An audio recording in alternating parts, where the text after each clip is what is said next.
तो क्या हालचाल, सत श्री अकाल, मैं हूं नियॉन मैन एट गाइस। आज हम लोग बात करने वाले एक फ्रस्ट्रेटेड मैन के शॉकिंग वायरल वीडियो के बारे में। तो गाइस, सुप्रीम कोर्ट में एक पर्सन जजेस के सामने पेपर फेंक कर चीफ जस्टिस ऑफ इंडिया को गालियां दे रहे थे। भाई सीरियसली लोग ये वीडियो को देखकर बिलीव नहीं कर पा रहे थे कि सुप्रीम कोर्ट में ये कैसे हो गया। शॉर्ट में मैं आपको बताता हूँ। बेसिकली जो पिटिशनर यहाँ पर खड़े हुए हैं वो कोर्ट रूम में थे। वो स्टार्ट ही किए थे एक बहुत ही वियर्ड एंड एग्रेसिव टोन के साथ, एंड वो ओपनली उनके सामने बोले थे, मिस्टर जुडिशियल सर्वेंट, मैं आपको ऑर्डर करता हूं to order the registration of an FIR against the ACP Lucknow. Obviously जजेस ये सुनकर हैरान रह गए कि भाई तुम हमें ऑर्डर कर रहे हो, यू आर ऑर्डरिंग अस। वो कंप्लेनेंट उनकी बात को इग्नोर करके अपने बात को कंटिन्यू रखते हैं कि ये करो, ऐसा करो, एंड मैं अपने साइड से सब कुछ बोल दिया हूं। एंड फिर वो पेपर निकाल के सबके सामने फेंक देते हैं। ऑब्वियसली साइड में खड़े हुए सिक्योरिटी पर्सनल्स अलर्ट होकर उन्हें पकड़ने लगते हैं, एंड वो माइक के सामने फिर चिल्लाने लगते हैं, सीजीआई तेरी डैश डैश डैश, बहुत गंदी गंदी गालियां देना वो स्टार्ट कर दिए। उसके बाद सिक्योरिटी वाले उनका मुंह भी थोड़ा सा बंद किया एंड फिर ले गए कोर्ट रूम से बाहर। जजेस भी थोड़ा काम ही थे, उन्होंने एग्रेसिवली कुछ रिएक्ट नहीं किया। एंड लेटर जब उनसे पूछा गया कि क्या सुप्रीम कोर्ट ये पिटिशनर के खिलाफ एक्शन लेंगे, तो उन्होंने बोला नहीं, हम लोग कोई भी कंटेम्प्ट का एक्शन इनिशिएट नहीं करने वाले हैं। एंड बात रही उनकी केस की, जो हाई कोर्ट में ऑर्डर उन्हें मिला था वही रहेगा,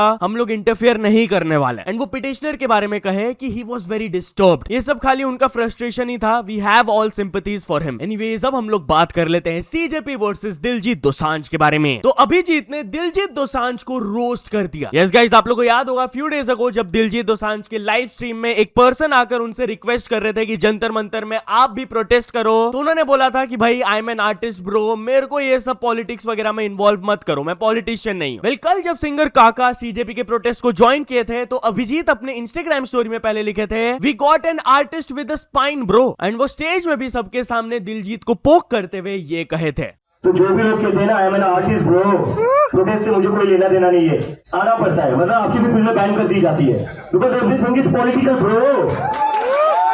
एनीवेज, अब हम लोग बात कर लेते हैं समय रैना वर्सेस पुनीत सुपरस्टार के बारे में। तो क्या पुनीत सुपरस्टार और समय रैना के बीच में लफड़ा हो गया? वेल गाइस, आप लोगों को याद होगा लेटेंट सीजन 1 में Puneet superstar as a contestant आए थे एंड दीपक कलाल के साथ उनका भयंकर सीन हुआ था। उसी चीज को रिकॉल करते हुए रिसेंटली जब वो दिडौली जागरण के पॉडकास्ट में गए थे, वहां पर वो समय के खिलाफ स्टेटमेंट दिए। आप लोग सुन सकते हो। For the full podcast link is in the description. Latent में गए थे आप। दीपक कलाल से जो झगड़ा हुआ था वो रियल था या फिर वो भी दिखावा था? वो रियल था भाई, वो रियल था। वो असल में उन्होंने बुलाया था मेरी बेइज्जती करने के लिए। अच्छा। समय रैना जो है, जो अपने आपको बहुत बड़ा स्टार बनता है, हाँ। और वो मीठा दीपक कलाल, उन दोनों ने बुलाया था मेरी बेइज्जती करने के लिए। उल्टा मैंने उनके शो पे जाके उन दोनों की ले। एनीवेज, अब हम लोग बात कर लेते हैं केतन एंड सिया गोयल केस के बारे में। तो केतन के फादर हार्ट ब्रेकिंग अपील किए टू आवर प्रेसिडेंट। यस, एक इमोशनल लेटर उन्होंने हमारे प्रेसिडेंट को लिखा, जहां पर बेसिकली वो अर्ज कर रहे हैं कि प्लीज इन्वेस्टिगेशन को फास्ट ट्रैक करवा दीजिए। 20 दिन के अंदर मेरा फैमिली टूट गया है, बिखर गया है, दोनों मेरा बेटा एंड मेरे फादर गुजर गए। वो लेटर में लिखे, मैं ये ईमेल एक heart full of pain and hope के साथ आपको लिख रहा हूं, नॉट एज अ बिजनेसमैन और समवन जिसका इन्फ्लुएंस हो, just as a simple father. हम लोग कोई स्पेशल ट्रीटमेंट का डिमांड नहीं कर रहे हैं, बस इतना चाहते हैं कि ये केस कोर्ट में फास्ट ट्रैक किया जाए एंड जस्टिस हमें अर्लीस्ट डिलीवर किया जाए, क्योंकि ऐसे समय में डीले खाली हमारे फैमिली का पेन बढ़ा रहा है। प्लीज हमारे बेटे का केस एक जस्ट अनदर फाइल बनकर मत रहने दीजिएगा। इस केस के पीछे एक फैमिली है जो कि सब कुछ खो दिए 20 दिन के अंदर। तो चलिए अब हम लोग बात कर लेते हैं सोनम रघुवंशी के बारे में। तो सोनम रघुवंशी सुप्रीम कोर्ट के सामने बोली, आई एम नॉट गिल्टी, मैं इनोसेंट हूं। यस, राजा रघुवंशी केस को लेकर ऑलरेडी उन्हें बेल मिल गया है, बट मेघालय गवर्नमेंट ने ये बेल के कैंसिलेशन को लेकर सुप्रीम कोर्ट में प्ली फाइल कर दिया। इसी मैटर पर सोनम रघुवंशी ने स्टेटमेंट दिया कि मैं इनोसेंट हूं एंड मुझे फॉल्सली फंसाया जा रहा है। प्रोसिक्यूशन जो है वो अजम्पशन पर केस को बिल्ड कर रहे हैं रादर देन क्रेडिबल एविडेंस। मुझे रॉन्गली अक्यूज किया जा रहा है इन दिस केस। एनीवेज, अब हम लोग बात कर लेते हैं टॉम हॉलैंड के बारे में। तो टॉम हॉलैंड इंडियन फैंस को ये मैसेज दिए। यस, कल वो क्रिस्टोफर नोलन के साथ मुंबई आए हुए थे एंड ओडिसी के प्रीमियर में उन्होंने इंडियन फैंस को प्रेज करते हुए बहुत बड़ा स्टेटमेंट दिया। आप लोग खुद सुन लो। Please give a huge Mumbai welcome to Tom Holland.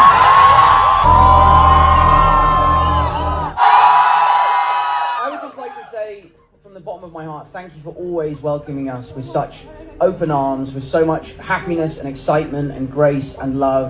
I think no one brings an energy to a movie theatre like you do here in India. So thank you for supporting us. Thank you for enjoying. तो चलिए अब हम लोग बात कर लेते हैं alpha के बारे में। तो अल्फा एंड वाईआरएफ का बड़ा नुकसान हो गया है। जहां 1 वीक हो गया इस मूवी को आए हुए एंड इसका global box office collection 81 crore रहा है और इंडिया में तो अप्रोक्सीमेटली 55-60 करोड़ का ही कलेक्शन हुआ। वाईआरएफ स्पाई यूनिवर्स को देख लिया जाए तो it has been their worst performing movie and ये ऑफिशियली क्रैश कर गया है। 2012 से ये सबसे नुकसानदायक मूवी रहा है ये वाईआरएफ स्पाई यूनिवर्स के लिए। इसका नेट कलेक्शन 100 करोड़ के नीचे ही रहने वाला है जिसके वजह से वाईआरएफ को बड़ा नुकसान होगा। तो चलिए अब हम लोग बात कर लेते हैं स्पीड के बारे में। तो स्पीड इंडियन फुटबॉल टीम को ज्वाइन करने का ऑफर रख रहे हैं। यस, नेक्स्ट वर्ल्ड कप में वो एज अ प्लेयर खेलना चाहते हैं। तो वो इंडियन फुटबॉल टीम को मैसेज दिए हैं कि मेरे को अपने टीम में ले लो, मैं खेलने के लिए तैयार हूं। आप लोग खुद सुन लो वो स्ट्रीम में क्या कहे। I ain't gonna lie, India do need some help. I'll play for India. I'll help y'all make it to the next World Cup. Hey, India, if y'all want to go to the next World Cup, Speed right here. Anyways अब हम लोग बात कर लेते हैं राजपाल यादव के बारे में। तो क्या राजपाल यादव के जेल सेंटेंस के बाद उन्हें जल्द ही जेल जाना पड़ेगा? वेल गाइस, कल मैंने आप लोगों को बताया था उनके चेक बाउंस केस को लेकर दिल्ली हाई कोर्ट की तरफ से सेंटेंस किया गया था उन्हें 3 मंथ्स जेल के लिए। लेकिन आफ्टर दैट उनके लॉयर की तरफ से स्टेटमेंट आया कि इंस्टेंटली राजपाल यादव को जेल नहीं किया जाएगा। वो बोले कि हमने कोर्ट से थोड़ा सा एक्स्ट्रा टाइम मांगा है एंड हमें 2 मंथ्स का एक्सटेंशन मिल गया। ये जजमेंट को हम रिव्यू करेंगे and for the next 2 months we are not going anywhere. उन्हें इंस्टेंटली जेल नहीं किया जाएगा। तो चलिए अब हम लोग बात कर लेते हैं मेटा एआई के बारे में। तो मेटा को अपने ये कंट्रोवर्शियल इंस्टाग्राम एआई फीचर को हटाना पड़ रहा है। यस, कल मैंने आप लोगों को बताया था कि एक ऐसा एआई फीचर इंस्टाग्राम में इंट्रोड्यूस किया गया है जिससे कि आप सारे पब्लिक प्रोफाइल से कोई भी फोटो उठाकर एआई रिमिक्स कर सकते हो विदाउट देयर परमिशन। ऑब्वियसली उन्हें बहुत ज्यादा बैकलैश मिला यार, जिसके बाद मेटा की तरफ से न्यू स्टेटमेंट आया कि हम ये फीचर को हटा दे रहे हैं, इट्स नो लॉन्गर अवेलेबल। हम लोग का इंटेंट बस एक यूजफुल क्रिएटिव टूल देने का था, बट यूजर्स के फीडबैक के बाद हम इसे रोल बैक कर रहे हैं। तो चलिए अब हम लोग बात कर लेते हैं एक आदमी के बारे में जिन्हें गूगल ने एक्सपोज कर दिया एंड ही गॉट अरेस्टेड। तो गाइस, एक person explicit abuse material record करके अपने गूगल ड्राइव में अपलोड करके रखे थे, जिसके बाद गूगल ने पुलिस को अलर्ट किया एंड ही गॉट अरेस्टेड। जहां पुलिस ने बताया कि ये जो अक्यूज्ड है वो अपने ही माइनर कजिन्स के एक्सप्लिसिट वीडियोस को सीक्रेटली रिकॉर्ड करके गूगल ड्राइव में अपलोड करते थे। अब गूगल ने जैसे ही इसका इंफॉर्मेशन पुलिस को दिया, पुलिस उन्हें आकर अरेस्ट किए एंड उन्होंने बताया कि 15 ऑब्जेक्शनेबल वीडियोस उनके ड्राइव में अपलोडेड थे। पुलिस ने बताया कि गूगल उन्हें बहुत ज्यादा हेल्प किए थे, सारे टेक्निकल डिटेल्स उन्हें दिया गया था, का ईमेल आईडी, मोबाइल फोन का IMEI number, IP address and other digital identifiers. Anyways अब हम लोग बात कर लेते हैं एक शॉकिंग केस में शॉकिंग ट्विस्ट के बारे में। तो क्या आप लोग को जयपुर की वो डॉटर याद है जो कि अपने ही मदर को एलिजिडली जान से मरवा दी एक गवर्नमेंट जॉब एंड प्रॉपर्टी के लिए? वेल आफ्टर दैट जब रिपोर्टर्स के सामने उन्हें प्रेजेंट किया गया था, रिपोर्टर्स उनसे सवाल पूछ रहे थे बट वो कुछ रिप्लाई नहीं दे रही थी। She showed no remorse. लेकिन गेस व्हाट, उनके फादर जो 1 साल पहले गुजरे थे, जो कि गवर्नमेंट एम्प्लॉय थे, उनके को लेकर भी इस वुमेन के खिलाफ एलिगेशंस लगाया जा रहा है कि शायद से फादर को भी ये मारी है। यस, उनके फादर के फैमिली साइड से कंप्लेंट फाइल किया गया है एंड वो एलिज किए कि यस उनके फादर का हेल्थ काफी टाइम से खराब था बट बेटी ने उन्हें प्रॉपर मेडिकल ट्रीटमेंट नहीं दिया। वो क्लेम कर रहे हैं कि बेटी अपने फादर को घर से 3 महीने के लिए कहीं रैंडम जगह में ले गई थी एंड 3 मंथ्स बाद वो अचानक से इन्फॉर्म करती है कि हॉस्पिटलाइज्ड है मेरे फादर इस हॉस्पिटल में, जब तक उनका बॉडी 90% सीवियर डैमेज फेस कर चुका था। तो फैमिली सवाल उठा रहे हैं कि यही 3 मंथ्स में वो बेटी ने कुछ किया होगा। एनीवेज अब हम लोग बात कर लेते हैं सिविक सेंस के डिबेट के बारे में। तो एक इंडियन टूरिस्ट अजरबैजान के म्यूजियम से वीडियो पोस्ट की जहां पर एक other group of Indian tourist Gayatri मंत्र को चैंट कर रहे थे जोर जोर से एंड आसपास के लोग ऑकवर्ड फील कर रहे थे। यस, पहले आप वीडियो देख लो, देन मैं आप लोगों को डिफरेंट ओपिनियंस के बारे में बताऊंगा। It's an official gathering, unfortunately. Right.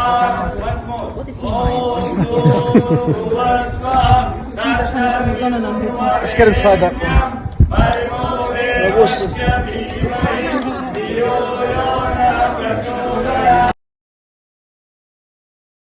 Obviously बहुत सारे लोग क्रिटिसाइज किए वो इंडियन टूरिस्ट को कि बाहर कंट्री में जाकर हमें ये बिल्कुल नहीं करना चाहिए, बट कुछ लोगों ने ये भी पॉइंट रखा कि ये एक एंशिएंट हिंदू टेंपल साइट ही था, तो कुछ गलत नहीं कर रहे वो लोग। बट जिस क्रिएटर ने ये वीडियो पोस्ट किया है वो अपने तरफ से क्लेम की कि ये जो साइट था 1883 के बाद से ये एक एक्टिव रिलीजियस श्राइन नहीं रहा। आज ये एक स्टेट प्रोटेक्टेड म्यूजियम है जहां पर लाउड स्पीकिंग या फिर चैंटिंग बिल्कुल भी अलाउड नहीं है एंड कल्चरल प्राइड आप रख सकते हो, प्रे कर सकते हो साइलेंस में। दूसरे लोकल्स ने आपको वेलकम किया है तो उनके बाउंड्रीज को रेस्पेक्ट तो करो। तो चलिए अब हम लोग बात कर लेते हैं एक बहुत ही unexpected and scary flight incident के बारे में। तो एक मिड एयर फ्लाइट के दौरान अचानक से विंडो टूट गया एंड एक आदमी ऑलमोस्ट बाहर फेंका जाने वाले थे। यस, ये टेरिफाइंग इंसिडेंट रायनएयर के एक फ्लाइट के दौरान हुआ था from Greece to Germany. Flight take off करने के कुछ देर बाद अचानक से पैसेंजर्स को एक लाउड साउंड सुनाई देता है। लोग क्या नोटिस करते हैं ये कि भाई लिटरली विंडो टूट गया एक पैसेंजर का एंड एक 61 year old man suck out हो रहे थे, मतलब बाहर खींच रहे थे पूरा। जैसे तैसे उनके बगल में बैठी हुई वाइफ उनके पैर को पकड़कर रोक रही थी उन्हें गिरने से।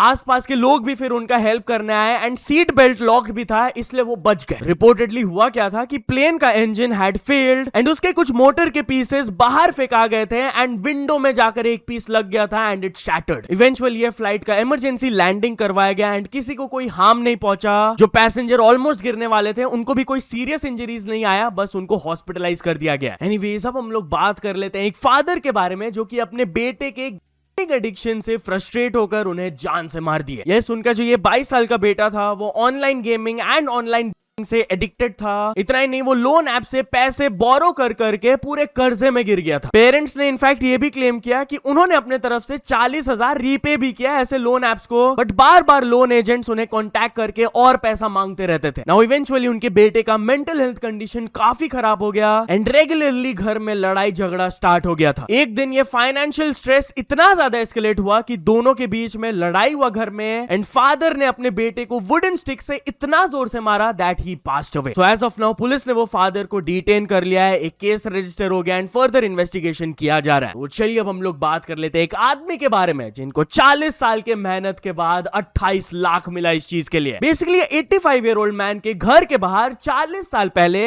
एक सैंडलवुड ट्री धीरे धीरे ग्रो करना स्टार्ट कर गया था रैंडमली। वो सालों तक ये प्रेशियस ट्री का टेक केयर किए। ऑब्वियसली एंड चोर ये ट्री को काटने के लिए आते थे, बट इसे सेफ रखने के लिए मेटल केज भी उन्होंने चारों तरफ बिल्ड करके रख लिया था। लेकिन एक दिन बहुत हेवी स्टॉर्म्स आया एंड अनफॉर्चुनेटली ये 40 साल पुराना पेड़ उनके घर के सामने गिर गया। वो लीगल प्रोसेस अपनाए, फॉरेस्ट डिपार्टमेंट को कॉल किए and with all the necessary permissions इसको प्रॉपर तरीके से एक कंपनी को बेचा गया एंड उन्हें इसके लिए 28 लाख रुपए मिले। क्योंकि ये ट्री का वेट नियरली 1 टन था, तो 40 साल की मेहनत के बाद उन्हें 28 लाख रुपए मिला यार। एनीवेज अब हम लोग बात कर लेते हैं फेमिनिस्ट की नाइटमेयर के बारे में। फेमिनिस्ट के लिए एक वार्निंग है, भाई ये वीडियो को देखना अपने ही रिस्क पर। बेसिकली एक वुमेन ने अपने मदर के साथ आर्ग्यूमेंट को शेयर किया जहां पर भयंकर डिबेट चल रहा था उन दोनों के बीच में एंड उनकी मदर ऐसा ओपिनियन शेयर कर रही थी ना जिसको सुनकर लोगों का ब्लड बॉयल हो गया। आप लोग क्लिप देख लो। आजकल की लड़कियों को तो एक सेपरेट चाहिए घर अपना। शादी के पहले कंडीशन रख देती मैं अकेले रहेगी, तेरे माँ बाप बाहर में गए। अरे ये क्या बात हुआ? लड़कियों के मम्मी पापा है, उन लोग के साथ कोई रह रहा है? वो छोड़ के आ रही है ना? क्यों नहीं रह रहा? उसके बेटे रहेंगे तो जिसका बेटा नहीं है वो उसकी किस्मत माँ बाप की, बस बेटा पैदा की होती। माँ बाप के सर पे बेटियां बोझ होती हैं। तुम क्या बकवास कर रही हो? ये सही मैं बात। आपके सर पे बोझ हूँ? अरे तू शादी करके जब तक नहीं जाएगी ना मेरे घर में टेंशन रहेगा। क्या बेटी विदा हो के अपना अलग से क्यों नहीं रह सकती? क्योंकि जो बेटा पैदा किए हैं उनको ख्वाहिश होती जैसे मुझे अंकुश को लेके है। अंकुश की औरत आएगी, मैं चाहूंगी मेरे साथ रहे। ख्वाहिश के लिए लड़की अपना कंफर्ट का सपना सब छोड़ दे। अरे तो मैंने कहा बोला, मैं बोली पहले रह के देख, नहीं जमेगा तो छोड़ के जाना। आजकल की बहू घर में काम नहीं करने वाली कुछ, तो फिर सास ससुर को क्या हेल्प मिल रहा है? नहीं करेगी तो अगर सास उतनी मॉडर्न और समझ, और आजकल की सास अपना जनरेशन की आई है ना वो मॉडर्न है, उन लोग खुद बोलेगी हाँ बेटी खाना बनाने वाली ना, कोई बात नहीं कोई बात नहीं। साथ में क्यों रहना है? साथ में इसलिए कि एक दूसरे को सपोर्ट करेगी और ना बहू लोग को फायदा ही रहेगा। सास से बच्चा होगा ना तो सास संभालेगी। बच्चा हम करने ही नहीं वाले। नहीं करने वाले हो तब पीछे ना ऐसा लात खाओगे और भाड़ में जाओगे। मेरे से बात ही मत भाड़ करो। में ही जा रही थी मैं, आप सास ससुर के साथ भेजी मुझे। बात ही मत करो, तुम लोग भक्कड़ में जाओ। तो या तो चलो दोस्तों आज के वीडियो के लिए बस इतना ही, बट अगर आपने लास्ट वीडियो के अपडेट्स को मिस आउट कर दिया हो तो यहाँ पर क्लिक करके देख लेना। बाकी ये वीडियो थोड़ा सा भी पसंद आया हो तो लाइक कर देना, चैनल को सब्सक्राइब कर लेना। मिलते हैं अपने नेक्स्ट वीडियो में, टिल देन बाय बाय।